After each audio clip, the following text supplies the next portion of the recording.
Hello दोस्तों, एक बार फिर से आप सभी लोगों का बहुत बहुत स्वागत है आपके अपने यूट्यूब चैनल VAH एंटरटेनमेंट पे। दोस्तों, आज हम देखते हैं पार्ट ऑफ सेंटेंस में प्रेडिकेट के भाग को।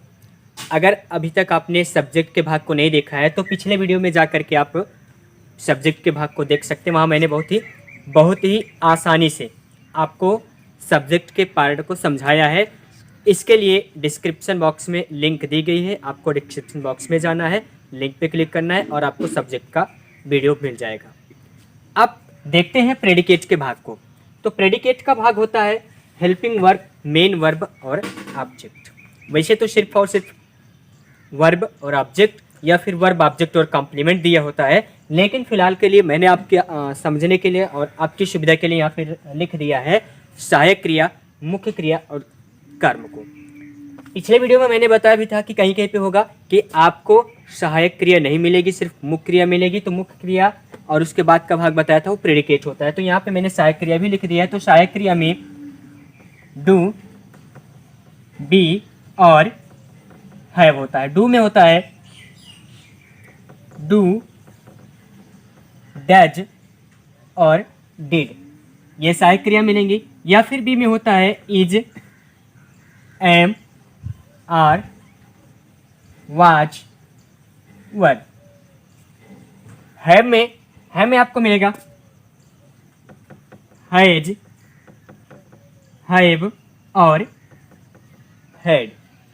ठीक, तो ये कोई भी सहायक क्रिया इनमें से मिल रही है तो सहायक क्रिया से पिकअप करेंगे। अगर सहायक क्रिया नहीं मिल रही है तो मुख्य क्रिया देखेंगे। तो मुख्य क्रिया के बारे में यानी कि वर्ब, ये पार्ट ऑफ स्पीच का वीडियो होगा। वर्ब के बारे में थोड़ा सा आपको बता दूं कि यह वह पार्ट होता है किसी भी सेंटेंस का जो कि कर्ता के द्वारा किए गए कार्य को दिखाता है, यानी कि कर्ता कौन सा कार्य कर रहा है इसके बारे में ये बताता है। जैसे चलना, फिरना, उठना, बैठना, हंसना, गाना, कुछ भी, ये सब क्या है, वर्ब है। तो वर्ब मिलेगा, वर्ब के बाद में ऑब्जेक्ट, ऑब्जेक्ट यानी कि कर्म, कर्म मिलेगा आपको। तो चलिए इसको एक उदाहरण से समझ लेते हैं।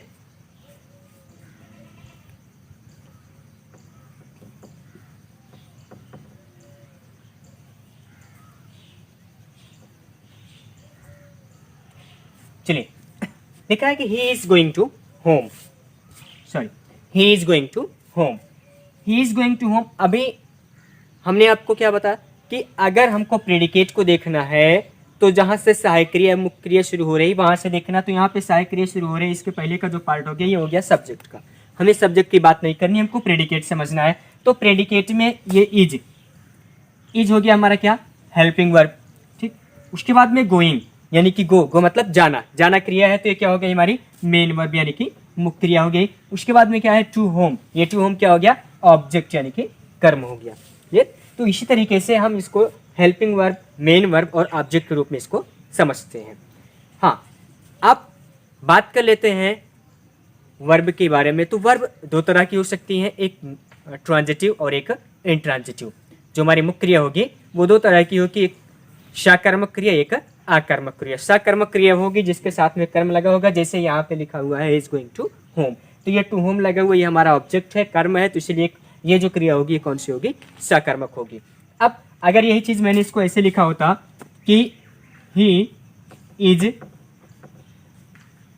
गोइंग, सिर्फ इतनी बात लिखी होती तो यहाँ पे ये जो दोनों भाग थे ये हो जाता हमारा हेल्पिंग वर्ब, प्रेडिकेट का भाग है, हेल्पिंग वर्ब हो जाता, और ये हो जाता हमारा मेन वर्ब। लेकिन अगर ये पूछा जाता कि ये ट्रांजिटिव है कि इंट्रांजिटिव, तो ये इंट्रांजिटिव है। क्यों? क्योंकि इसके साथ में ऑब्जेक्ट नहीं लगा हुआ है। और यहाँ पे यही क्रिया ट्रांजिटिव है, क्यों? क्योंकि इसके साथ में ऑब्जेक्ट लगा हुआ है। क्लियर है?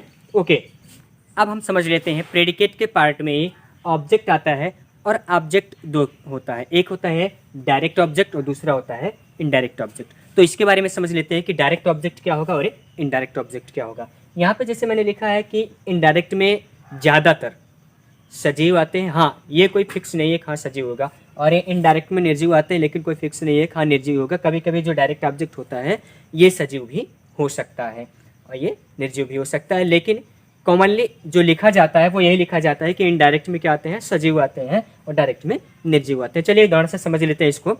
जैसे लिखा है he gave me A pen. अभी यहाँ पे ही क्या हो गया, ये हो गया सब्जेक्ट, ये हो गया हमारा सब्जेक्ट, इसकी बात नहीं करनी है। गेव, गेव क्या हो गया, ये हो गया हमारा वर्ब, ये इसको हम लिख सकते हैं मेन वर्ब यानी कि मुख्य क्रिया। इसके बाद में यहाँ पे दो बात बची, एक क्या बचा, एक मी बचा और एक ए पेन बचा, यानी कि दो। अब इसको हम डिसाइड कैसे करेंगे कि ये कौन सा डायरेक्ट है कौन सा इनडायरेक्ट है। तो जैसा मैंने आपको बताया कि जो डायरेक्ट होता है वो बेसिकली निर्जीव में होता है और जो इनडायरेक्ट होता है वो सजीव में होता है। और दूसरे तरीके से इसको ऐसे समझ सकते हैं, छाट सकते हैं कि जैसे मी है, हर है, अस है, मी आया है या फिर हर आया है, तो इस तरीके से जो सजीव आ रहा है और बीच में आ रहा है वो इनडायरेक्ट होगा और लास्ट में आ रहा है वो डायरेक्ट होगा। कभी कभी होता है कि यहाँ पे टू लगा करके हम इसको लिख सकते हैं। तो फिलहाल के लिए क्या हो गया, ये हो गया डायरेक्ट ऑब्जेक्ट और ये हो गया इनडायरेक्ट ऑब्जेक्ट,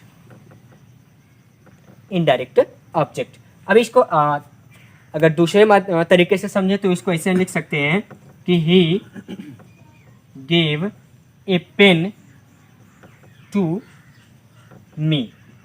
ठीक, अब क्या होगा कि अभी ए पेन जो कि डायरेक्ट ऑब्जेक्ट थी बाहर थी, अब ये अंदर लिखी गई, ये हो गया हमारा डायरेक्ट ऑब्जेक्ट और टू मी हो गया इनडायरेक्ट ऑब्जेक्ट।